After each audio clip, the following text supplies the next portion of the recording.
ಹೊಸಕೋಟೆಯ ಬೇಗಲಪಾಳ್ಯ ಗ್ರಾಮದ ರಸ್ತೆ ಮಾರ್ಗದಲ್ಲಿರುವ 17 ಎಕರೆ 28 ಗುಂಟೆ ಮಸೀದಿ ಜಾಗವನ್ನು 35 ವರ್ಷಗಳ ಹಿಂದೆ ಮುಸ್ಲಿಂ ವ್ಯಕ್ತಿಯೊಬ್ಬ ಈ ಒಂದು ಜಾಗ ನನಗೆ ಸೇರಿದ್ದು ಎಂದು ನ್ಯಾಯಾಲಯದ ಮೊರೆ ಹೋಗಿದ್ದರು.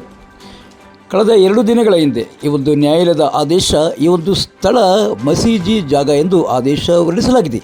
ಈ ಹಿನ್ನೆಲೆಯಲ್ಲಿ ಶುಕ್ರವಾರ ಇದೇ ಒಂದು ಮಸೀದಿ ಸ್ಥಳದಲ್ಲಿ ಹೊಸಕೋಟೆಯ ಮುಸಲ್ಮಾನ್ ಬಾಂಧವರು ಪತ್ರಿಕಾಗೋಷ್ಠಿಯನ್ನು ನಡೆಸಿ ಹರ್ಷವನ್ನು ವ್ಯಕ್ತಪಡಿಸಿದ್ದಾರೆ. ಇನ್ನು ಇದೇ ಒಂದು ಸಂದರ್ಭದಲ್ಲಿ ಮುಸ್ಲಿಂ ಮುಖಂಡರಾದ ಇಸ್ಮಾಯಿಲ್ ಅವರು ಮಾತನಾಡಿ ಕಾಶ್ಮೀರದಲ್ಲಿ ನಡೆದ ಉಗ್ರರ ದಾಳಿಯನ್ನು ಖಂಡಿಸಿ ಅವರು ಮಾತನಾಡಿದ್ದಾರೆ. ಒಂದು ಪ್ರೀತಿ ವಾತ್ಸಲ್ಯದಿಂದ ನಡ್ತಕ್ಕಂಥ ಜೀವನವೇ ಇಸ್ಲಾಂ ಧರ್ಮ.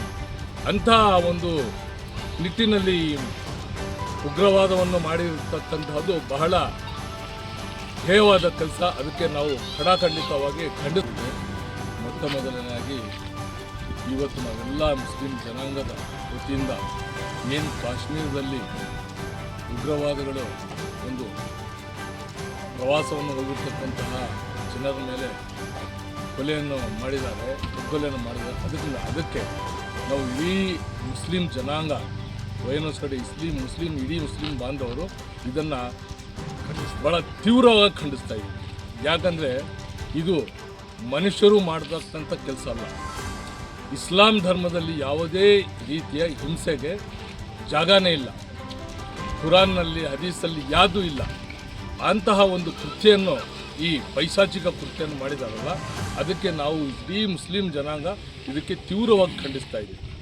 ಕುರಾನ್ನಲ್ಲಿ ಇದೆ, ಎಲ್ಲಿ ಮುಸಲ್ಮಾನ್ ಯಾರು ಅಂದರೆ ಯಾರು ಇನ್ನೊಬ್ಬ ಜನಾಂಗಕ್ಕೆ ಇನ್ನೊಬ್ಬ ಮನುಷ್ಯನಿಗೆ ತೊಂದರೆ ಮಾಡಿದ್ರೆ ಅವನು ಮುಸಲ್ಮಾನ್ ಅಲ್ಲ.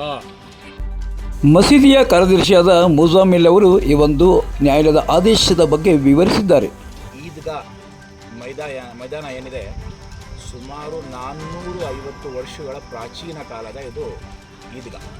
ನೀವು ಹಿಂದ್ಗಡೆ ನೋಡ್ಬೋದು ಈ ವಿಡಿಯೋಲ್ಲಿ 450 ವರ್ಷಗಳ ಹಳೇದು ಇದು ಈದ್ಗಾ. ಸುಮಾರು ಆ ಕಡೆ ನೋಡಿದ್ರೆ 2,500 ಅಲ್ಲಿ ಗೋರಿಗಳಿದ್ದಾವೆ. ಆ 2,500 ಗೋರಿಗಳು ಆಗ್ಬೇಕಂತ ಹೇಳಿದ್ರೆ ಒಂದು ಚಿಕ್ಕ ಊರಲ್ಲಿ, ಅದು ಒಂದು 3,000-4,000 ಜನಾಂಗ ಇರುವಂತಹ ಒಂದು ಪ್ರದೇಶದಲ್ಲಿ 2,500 ಗೋರಿಗಳು ಆಗ್ಬೇಕಂತ ಹೇಳಿದ್ರೆ ಎಷ್ಟು ವರ್ಷಗಳಿಂದ ಮಣ್ಣು ಮಾಡ್ತಿರ್ಬೇಕು ನೀವು ಇದು ಥಿಂಕ್ ಮಾಡಿ. ಇಂಥ ಒಂದು ಈದ್ಗಾ ಮೈದಾನದ ಮೇಲೆ ಒಬ್ಬ ವ್ಯಕ್ತಿ ಇದು ನನ್ನದು ಅಂತ ಹೇಳಿಬಿಟ್ಟು ಒಂದು ಕೇಸನ್ನು ಫೈಲ್ ಮಾಡ್ತಾರೆ 1990ರಲ್ಲಿ. 24/1990 OS 24/1990 ಒಂದು ಮೊಕದ್ದಮೆನ ಫೈಲ್ ಮಾಡ್ತಾರೆ. ಸುಮಾರು ಜನ ನಮಗೆ ಕೇಳ್ತಾ ಇರ್ತಾರೆ, ನೀವು ಒಂದು ಕೇಸ್ನ ಇತ್ಯರ್ಥಿ ಮಾಡೋಕ್ಕೆ ನಿಮಗೆ 35 ವರ್ಷ ಯಾಕೆ ಬೇಕಾಯಿತು ಅಂತೇಳಿ. ಇದರಲ್ಲಿ ಏನಂತ ಹೇಳಿದ್ರೆ, ಏನು ಕೇಸು ಫಸ್ಟ್ ಅವರು ಮುತೋಲಿ ಮೇಲೆ ಹಾಕಿದ್ರು, ಮತ್ತು ಹೈಕೋರ್ಟ್ಗೆ ಹೋಗ್ತಾ ಕೇಸು. ಹೈಕೋರ್ಟಲ್ಲಿ ಅದನ್ನು ರಿಮೈಂಡ್ ಮಾಡೋದು, ಏನು ಈ ಪ್ರಾಪರ್ಟಿ ಮುತೋಲಿದಲ್ಲ, ಮಸೀದಿದಲ್ಲ, ಇದು ವಕ್ಫ್ ಬೋರ್ಡ್ ಪ್ರಾಪರ್ಟಿ, ನೀವು ವಕ್ಫ್ ಬೋರ್ಡ್ನ ಪಾರ್ಟಿ ಮಾಡಿ ಅಂತ ವಾಪಸ್ ಕಳಿಸಿದ್ರು. ಮತ್ತು ಡಿಸ್ಟ್ರಿಕ್ಟ್ ಬೋರ್ಡ್ನ ಪಾರ್ಟಿ ಮಾಡೋದು, ಮತ್ತು ಡಿಸ್ಟ್ರಿಕ್ಟ್ ಬೋರ್ಡ್ ಪಾರ್ಟಿ ಮಾಡಿ ಮತ್ತೆ ಹೈಕೋರ್ಟ್ಗೆ ಹೋಯ್ತದು. ಮತ್ತೆ ಅಲ್ಲಿ ಹೇಳೋದು district board is not concerned owner for this property, state board is the concerned owner for this property ಅಂತ ಹೇಳ್ಬಿಟ್ಟು ಮತ್ತೆ ರಿಮೈಂಡ್ ಮಾಡಿದ್ರು. ಆ ರಿಮೈಂಡ್ ಆಗಿ ಬರೋಕ್ಕೆ ಸುಮಾರು 30 ವರ್ಷ ಆಯಿತು. 2018ನಲ್ಲಿ ರಿಮೈಂಡ್ ಆಗಿ ವಾಪಸ್ ಪಾಗೋಡ ಕೋರ್ಟಿಗೆ ಬಂತು. ಆ ಪಾಗೋಡ ಕೋರ್ಟಲ್ಲಿ ಕ್ಲಿಯರ್ ಕಟ್ಟಾಗಿ ನಮಗೆ ಜಡ್ಜ್ಮೆಂಟ್ ಆಯಿತು. ಆ ಒಂದು ಜಡ್ಜ್ಮೆಂಟ್ ಆದಮೇಲೆ ಮತ್ತೆ ಅಪೀಲ್ ಹೋದರು. ಮಧುಗಿರಿಯಲ್ಲಿ ಅಪೀಲ್ ಫೈಲ್ ಮಾಡೋದು RA 5013/2020. ಈ RA ಏನಾಗಿದೆ, ನಿನ್ನೆ ಅಲ್ಲಾಹನ ದಯೆಯಿಂದ ಸಮಸ್ತ ಮುಸ್ಲಿಂ ಬಾಂಧವರ ಒಂದು ದುವಾಯಿಂದ ಮತ್ತು ನಮ್ಮ ಊರಿನಲ್ಲಿರೋಂತಹ ಎಷ್ಟು ನಮ್ಮ ಹಿಂದೂ ಬಾಂಧವ ಇದ್ದಾರೋ ಪ್ರತಿ ಒಬ್ಬರು ಒಂದು ಆಸೆ ಏನಂತ ಹೇಳಿದ್ವಿ, ಮಸೀದಿ ಜಾಗ ಮಸೀದಿಗೆ ಗೆದ್ವಿ. ಇದಕ್ಕೆ ಎಲ್ಲ ನಮ್ಮಕ್ಕಿಂತ ಸಂತೋಷ ಇಲ್ಲಿ ಹಿಂದೂ ಬಾಂಧವರು ಪಟ್ಟರು. ನಮ್ಮ SC ಜನಾಂಗ ಆಗಲಿ, ST ಜನಾಂಗ ಆಗಲಿ, OBC ಜನಾಂಗ ಆಗಲಿ ಎಲ್ಲರೂ ಬಂದು ನಮಗೆ ಸಿಹಿ ಹಂಚಿದ್ರು, ನಮ್ಮ ಜೊತೆ ರ್ಯಾಲಿ ಮಾಡಿದ್ರು. ತುಂಬ ಖುಷಿಪಟ್ಟರು. ನಾವು ಇಲ್ಲಿ ಅಣ್ಣ ತಮ್ಮದಂಗೆ ಬಾಳ್ತಾ ಇದ್ದೀವಿ. ನೀವು ಮಾಡೋ ಒಂದು ಕೃತ್ಯದಿಂದ, ಒಂದು ದುರಾಸೆಯಿಂದ ಅವರ ಬಾಂಧವ್ಯ ಕೆಟ್ಟೋಗುತ್ತೆ. ದಯವಿಟ್ಟು ದುರಾಸೆನ ಪಡಬೇಡಿ, ಈ ಜಾಗಕ್ಕೆ ಬರಬೇಡಿ. ನಾನು ಹೇಳ್ದಂಗೆ ನಿಮಗೆ ಈ ಜಾಗ ಬೇಕಂತ ಹೇಳಿದ್ರೆ ಇದ್ರ ಓನರ್ ಹತ್ರ ಹೋಗಿ ಮಾಡಿಸ್ಕೊಂಡು ಬನ್ನಿ. ಅದು ಯಾರು ಅಂತ ಹೇಳಿದ್ರೆ ಅಲ್ಲಾಹನ ಹತ್ರ.